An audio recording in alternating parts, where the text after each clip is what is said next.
তারেক রহমান মাত্র 7 ঘন্টায় এনআইডি পাচ্ছে, মাত্র 7 ঘন্টা। অর্থাৎ তার সময় লাগবে এনআইডি পাইতে 7 থেকে 24 ঘন্টা। তারেক রহমানের জায়গায় যদি এইখানে ধরেন জামাতের যে প্রধান আছেন, হ্যাঁ, ডক্টর শফিকুর রহমান, উনিও যদি যেতেন, উনিও কিন্তু এই অল্প সময় পেয়ে যেতেন। বাট যদি এইখানে আপনি, আমি, আমরা সাধারণ মানুষ হতাম, তাহলে আমরা কতদিনে পাইতাম? 2-3 বছরের কমে না।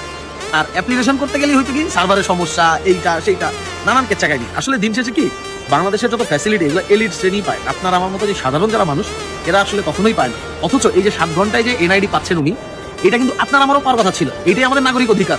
বাট এই জিনিস আমরা কল্পনাও করতে পারি না। আপনি ভাই আওয়ামী লীগ হন, আপনি বিএনপি হন, আপনি জামাত শিবির, আপনি যে মন্ত্রী সে হন, আপনি নিজেও কিন্তু এনআইডি ঠিক করতে গেলে একটু লম্বা সময় আপনার মানে খিচ মেরে থাকতে হবে যে আমি কবে পাবো কবে পাবো। সবই কপাল। এই দেশে যে যতই বলুক না কেন যে জনগণই সকল শক্তির উৎস, এটা হচ্ছে দুনিয়ার সবচেয়ে বোগাস কথা। আপনি, আমি, আমরা, মানে সাধারণ যারা মানুষ আছে, এরা জাস্ট এই দেশের ভাড়াটিয়া, এছাড়া